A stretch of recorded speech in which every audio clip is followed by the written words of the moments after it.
So coming to the introduction part of heaps, you can observe the definition, right? A binary heap. Here also you can observe that it is a binary heap. That means by, as I am telling from the first day onwards, that by means two. A binary heap is nothing but a complete binary tree. Again, the definition of complete binary tree and some discussions on complete binary tree was given in the previous classes, right? So a complete binary tree is again a binary tree which that is every node should have at most two children. In addition to that constraint, it also has one more constraint, that while filling the lowest levels or while filling the new level, you have to follow an order. That order is you have to start filling the elements from the leftmost part only. So you go to the leftmost part and then you fill it, and then you right child of the left node, like that you have to fill in that particular order. Okay, that is called as complete binary tree. So a binary heap is again a complete binary tree which should satisfy one more property. So whenever you keep on increasing the constraints, for example, if you take a tree, there are no constraints, and if you go for a binary tree, an advanced concept where it restricts the number of children on the number of on the nodes, right? So the restriction is every node can have at most two children, that is it can have either 0 or 1 or 2 children. But and coming to the binary search tree, we have discussed the concept of complete binary tree. Coming to complete binary tree, it is a binary tree, therefore the constraint of binary tree remains the same, and one more constraint is added to the complete binary tree, that is filling of elements should always be done at the leftmost, from the leftmost part only. Again, if you go to the binary search tree, it is a binary tree, that means it has to satisfy the condition that every node should have at most two children, and in addition to that it also should satisfy the two properties, that is the elements which are to the left hand side are less than the root node, and the elements to the right hand side are greater than the root node. Similarly, whenever you go for an advanced concept like heap, here also we can observe that a binary heap is a complete binary tree.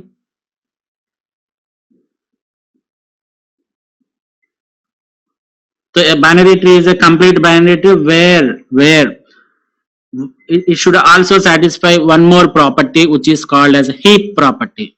Let us discuss what is this heap property. Heap ordering also we can say. So the ordering can be of any of these two types. The first property can be, it is the both the things are called as heap properties, right? But again, these heap properties are divided into two classifications, that is the min heap property and the max heap property. So according to the min heap property, he is saying that the value of each node is greater than or equal to the value of its parent. That is, you should have the minimum element at the root. And in other words, you can say that the root is having the minimum value when compared to that of its children. So since it is a complete binary tree, again it is a binary tree, therefore every node will have at most two children. It can be distinguished as left child and right child. And similarly, whenever you come to this min heap property, the min and max, these properties are based on the value of the root. So if the root has minimum value when compared to that of its children, then it is called as a min heap, right? And whenever the root node is having the maximum value when compared to that of its children, then it is called as a max heap. So based upon this classification, we have two types of heaps, that is binary heaps. One is the min heap and the second one is the max heap. As I told that in min heap, the root element is always minimum. As I told that the definition of these heaps or the classification of these heaps is based on the value of the root node. If the root node value is less than its children, then it is called as min heap. If the root node value of the root node value is greater than, if the root node value is greater than its children, both the children. So it's not like that it's left child or right child, right? So the root node value is greater than both the children values, then it is called as a max heap, right? So once again, let me discuss on this definition of binary heap. The first thing is a binary heap is a complete binary tree. Therefore, whenever you check for whether a tree is a binary heap or not, whenever a figure that is given or an example that is given is a heap, then the first property it should satisfy is it should be a complete binary tree. And the second property it should satisfy is the heap property, which is also called as heap ordering property. We have discussed two different heap ordering properties, that is min heap ordering property and the max heap ordering property, right? So these definitions are, these classifications are done on the basis of the root value. If root is minimum of the two children, then it is called as min heap, and if the root has the maximum value of the two children, then it is called as the max heap, right? So coming to the next point, in a heap, the highest, if you take the max heap, then the highest value is always present at the root of the binary heap. And similarly, if you take the min heap, the lowest value is always present at the root of that particular tree, right, or heap.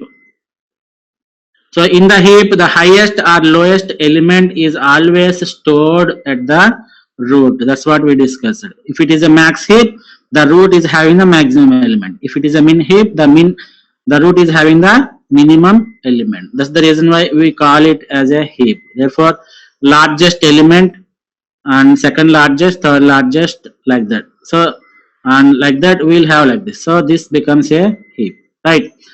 So the heap is not a sorted structure. This is important. The heap is not a sorted structure. There is no relationship between the elements. Even if you take the siblings, for example, if you have a node like this, 10, and this is 9, and this is 7. This is satisfying the property of both the complete binary trees and heap property, right? But you cannot draw any relationship between these siblings. What are these siblings?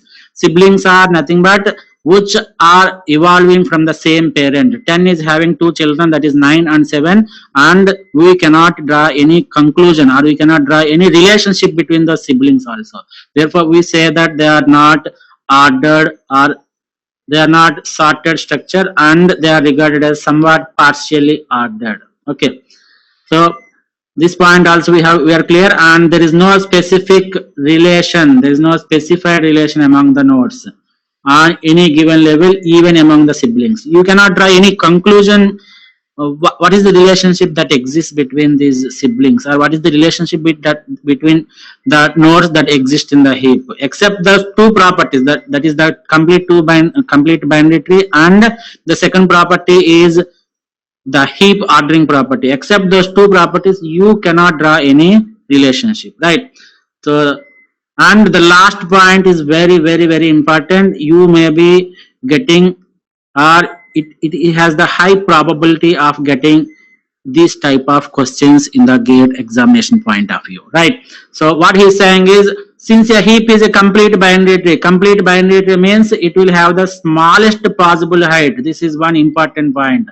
Whenever you go for the complete binary tree, according to the definition of complete binary tree, you can observe that you have to fill all the levels before you enter into the next level, right? You have to fill all the levels before you enter into the next level, and while filling the new level, you should follow the leftmost property. That means you start filling it from the leftmost property. Therefore, without filling one level, you cannot go to the next level. That's the reason why it will have the minimum height.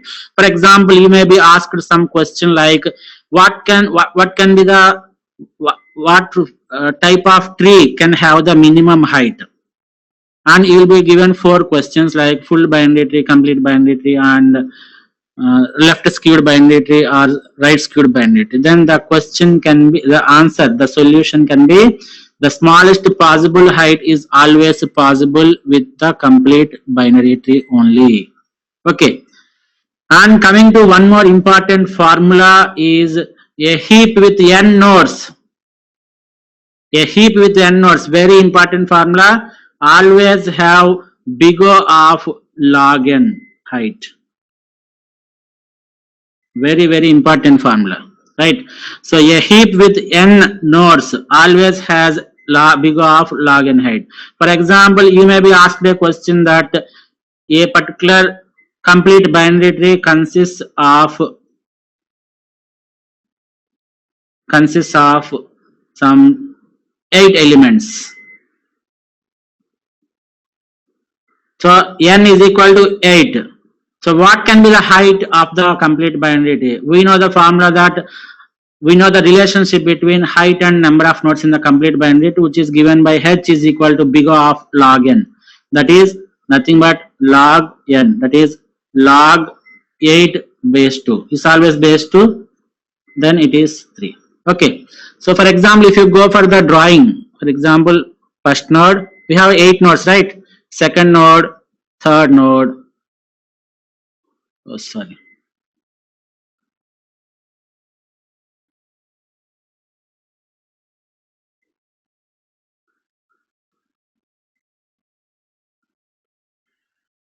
So let me take an example consisting of, let me draw a complete binary tree which consists of 8 nodes. So this is first node and second node, this is third node, similarly fourth, fifth. Without filling this level, you cannot go to the next level. That's the reason why you are saying that it is having the smallest possible height. Therefore, the complete binary tree is that binary tree which has the minimum height, smallest possible height, right?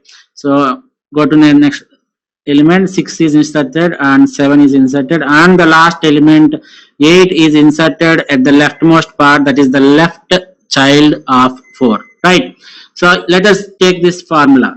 What is the height of the root node? It is obvious that height of the root is always 0. Next, the height of the next level is 1, and this is h is equal to 2, and finally it is h is equal to 3. Therefore, according to the formula, big O of, that is log 8 base 2, that is log 2 cube base 2, that is 3 log base 2, log 2 base 2, that is nothing but 3. Why? Because it is 1, right? So the height is 3 in whenever the number of nodes is 9. For example, if the number of nodes are 10, what happens?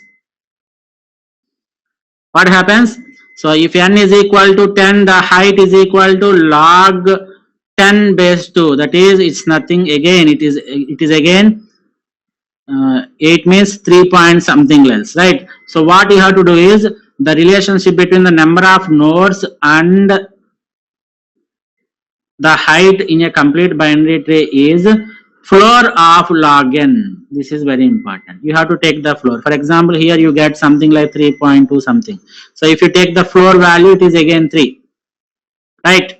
So similarly, you can draw any number of conclusions from it. The point is the relationship between the number of nodes and the height of the complete binary tree is floor of log n, where n represents the number of nodes in the complete binary.